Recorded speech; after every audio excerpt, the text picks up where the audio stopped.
روزے برباد کر دینے والے 5 ایسے کام جن کو اکثر و بیشتر لوگ کرتے ہیں، جس کی وجہ سے ان کی روزے، عبادتیں، نماز سب برباد ہو جاتے ہیں اور ان کا عبادات کا ان کو کوئی بھی فائدہ نہیں ملتا ہے۔ ان کے روزے، عبادتیں، نماز، صدقات، ساری کی ساری نیکیاں ان کے منہ پر مار دی جاتی ہیں۔ اور میں یہ اپنی طرف سے نہیں بتا رہا ہوں، بلکہ پوائنٹ ٹو پوائنٹ میں آپ کو قرآن سے اس بات کو سمجھاؤں گا کہ کس طرح سے ہمارے ان اعمال کو، ہمارے روزے اور نماز کو بالکل پوری طرح سے عمل کو برباد کر دیا جاتا ہے، اور اس پر ہمیں کوئی اجر و ثواب نہیں ملتا، اور ہم اس کے اجر و ثواب کے مستحق بھی نہیں ہوتے ہیں، اور یہ تمام نیکیاں ہمارے منہ پر مار دی جائیں گی۔ قرآن کریم میں اللہ تبارک و تعالیٰ نے ارشاد فرمایا وَلَقَدْ أُوحِيَ إِلَيْكَ وَإِلَى الَّذِينَ مِن قَبْلِكَ لَئِنْ أَشْرَكْتَ لَيَحْبَطَنَّ عَمَلُكَ وَلَتَكُونَنَّ مِنَ الْخَاسِرِينَ۔ اللہ تعالیٰ فرماتا ہے یہ بات تمہیں ان سے صاف کہہ دینی چاہیے، یعنی اللہ اپنے محبوب صلی اللہ علیہ وآلہ وسلم سے فرما رہا ہے کہ آپ ان سے کہہ دیجئے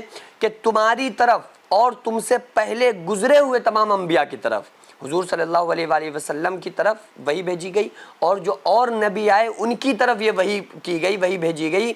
کہ اگر تم نے شرک کیا تو تمہارے سارے عمل ضائع ہو جائیں گے اور تم خسارے میں رہو گے۔ تو پہلی چیز، اگر کوئی انسان شرک کرنے والا ہے، اس کی ساری عبادتیں، سارے روزے، ساری نمازیں، سب کچھ ایک سیکنڈ میں برباد ہو جائیں گی، اور ان کی نیکیاں ان کو ایک ذرہ فائدہ نہیں دے سکتی۔ اسی طرح سے اللہ تعالیٰ نے ایک جگہ اور ارشاد فرمایا ذَلِكَ بِأَنَّهُمْ كَرِهُوا مَا أَنزَلَ اللَّهُ فَأَحْبَطَ أَعْمَالُهُمْ، سورہ محمد میں، کیونکہ انہوں نے اس چیز کو ناپسند کیا جسے اللہ نے نازل کیا ہے، اس چیز کو انہوں نے ناپسند کیا، لہٰذا ان کے اعمال ضائع کر دیے گئے، ان کے اعمال برباد کر دیے گئے۔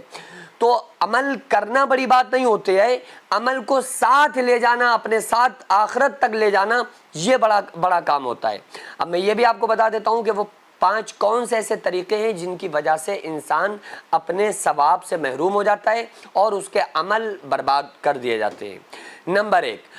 دنیا کے کارنامے جو صرف دنیا کے لیے کیے گئے ہوں۔ کوئی بھی ایسا کام کیا جانا جو خالص اللہ کی رضا کے لیے ہونا چاہیے تھا،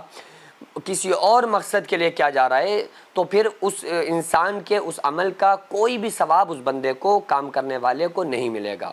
نمبر 2، بظاہر نیکیاں، ظاہری طور پر نیکیاں کی جا رہی ہیں اور اللہ کی رضا اور آخرت کا اجر اس پہ نہ ہو، ان کو کرنے والا کھلے کفر، شرک یا نفاق میں مبتلا ہو۔ وہ بظاہر نیکیاں کر رہا ہے کہ ہم نیکیاں کر رہے ہیں، لیکن وہ خالصتاً اللہ کے لیے نہیں ہے، تو اس انسان کی عبادت، روزے ہوں یا وہ نماز ہوں یا صدقات ہوں، اس کی اللہ تبارک و تعالیٰ عبادات کو قبول نہیں فرماتا ہے۔ نمبر 3، بظاہر نیکیاں جن کے کرنے والے کو گمان ہو کہ وہ اللہ کی رضا اور آخرت کی اجر کے لیے کر رہا ہے، لیکن در حقیقت اس کی نیت کچھ اور ہوتی ہو یا اس نیت میں ملاوٹ ہوتی ہو۔ یعنی اگر کوئی انسان قرآن کی تلاوت کر رہا ہے، روزے رکھ رہا ہے، افطار کرا رہا ہے اور زکوٰۃ اور صدقات خیرات کر رہا ہے، اور لوگوں کی نظر میں یہ بتانے کے لیے کہ دیکھو یہ تمام کام ہم اللہ کے لیے کر رہے ہیں، اس کا مقصد یہ ہے، وہ بتانا یہ چاہ رہا ہے کہ اللہ کے لیے کر رہے ہیں، حالانکہ وہ اللہ کے لیے نہیں کر رہا، وہ دکھانے کے لیے کر رہا ہے، یا اللہ کے لیے تو کر رہا ہے لیکن ساتھ میں اس کی نیت یہ بھی ہے کہ ہم اللہ کے لیے بھی کر رہے ہیں، لوگ دیکھیں گے بھی، لوگوں کو دکھانے کی بھی نیت ہے، تو اس کو کچھ نہیں ملے گا۔ نمبر 4، ایسی نیکیاں جن کو صحیح طریقے سے ادا نہ کیا گیا ہو۔ مثلا روزہ رکھنے کا جو صحیح طریقہ ہے کہ دن بھر گالی گلوچ سے بچا جائے، برائی سے بچا جائے، صرف روزہ نہ کھانے یا نہ پینے کا نام روزہ نہیں ہے، بلکہ آنکھ سے غلط نہ دیکھا جائے، منہ سے غلط بات نہ نکالی جائے، زبان سے غلط چیز کو نہ بولا جائے، کانوں سے غلط بات کو نہ سنا جائے، تو پھر بھی وہ یہ ساری چیزیں نہیں چھوڑ رہا ہے تو اس کے روزے کا ثواب اس کو بالکل نہیں ملے گا۔ نمبر 5، نیکیاں تو اپنی جگہ صحیح ہوں لیکن ان کے ساتھ یا ان کے بعد کوئی ایسا کام کیا جائے جس سے وہ ضائع ہو جائیں۔ یعنی کچھ نیکیاں ایسی بھی ہوتی ہیں کہ وہ نیکیاں تو انسان نے کر لیں لیکن اس کے بعد کچھ ایسے گناہ کر بیٹھا کہ جو گناہ اس کی نیکیوں پر بھاری ہو گئے تو اس کی نیکیاں ضائع کر دی جاتی ہیں۔ ٹھیک ہے، تو اس لیے ان چیزوں کا خاص طور پر خیال رکھنا ہے کہ ہمیں ایسے گناہوں سے بچنا ہے، شرک جیسے گناہوں سے، کفر جیسے گناہوں سے بچنا ہے،